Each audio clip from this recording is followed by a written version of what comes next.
Hello friends, আজ আমি তোমাদের কাঁচা আম দিয়ে টক ঝাল মিষ্টি মশলাদার কাঁচা আমের লাড্ডু বানিয়ে দেখাবো। তার জন্য দেখো নিয়েছি কাঁচা আমের খোসা ছাড়িয়ে আমি গ্রেটারের বড় ছিদ্র দিয়ে সমস্ত আমগুলো গ্রেট করে নেব। আমার রেসিপিটি যদি তোমাদের ভালো লাগে, ইউটিউব চ্যানেল থেকে দেখলে চ্যানেলটিকে অবশ্যই সাবস্ক্রাইব করে দিও আর লাইক অবশ্যই করো। ফেসবুক পেজ থেকে দেখলে পেজটি ফলো করে দিও। এই যে দেখো সমস্ত আমগুলো আমি গ্রেটারের বড় ছিদ্র দিয়ে গ্রেট করে নিলাম। এরপর একটা পাত্রে জল নিয়ে পরিমাণ মতো নুন দিয়ে গ্রেট করে রাখা আমগুলো আমি ভিজিয়ে রাখবো 10 মিনিট। 10 মিনিট পর হাত দিয়ে চেপে জল ঝেড়ে নেব। আমের মধ্যে একটুও জল থাকলে চলবে না। অপর দিকে কড়াই বসিয়ে একটুখানি তেল দিয়ে গ্রেট করে রাখা আমগুলো আমি একটু ভেজে নেব।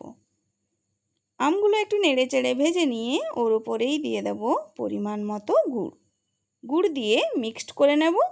অপর দিকে একটা মশলা বানাবো। নিয়েছি 5 ফোড়ন আর শুকনো লঙ্কা, শুকনো কড়াইতে ভেজে আমি গুঁড়ো করে নেব।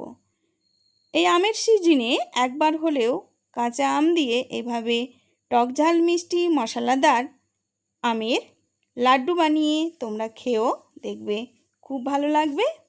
আম ফুরিয়ে যাওয়ার আগে তোমরা অবশ্যই একবার হলেও এই রেসিপিটি বানিয়ে খেও, কমেন্টে আমাকে অবশ্যই জানিও। এই যে দেখো আমের মধ্যে জল থাকলে চলবে না, যতটা সম্ভব জলটাকে শুকনো করে নিয়ে 5 ফোড়নের গুঁড়ো দিয়ে একদম ঠান্ডা করে নিয়ে লাড্ডু পাকিয়ে উপরে আবারও একটু 5 ফোড়নের গুঁড়ো ছড়িয়ে সার্ভ করে দিলেই রেডি হয়ে যায় টক ঝাল মিষ্টি মশলাদার কাঁচা আমের লাড্ডু। এভাবে তোমরা বানিয়ে খেও, কমেন্টে আমাকে অবশ্যই জানিও। আশা করি তোমাদের খুব ভালো লাগবে। আর আমার রেসিপিটি দেখার জন্য অনেক অনেক থ্যাংক ইউ।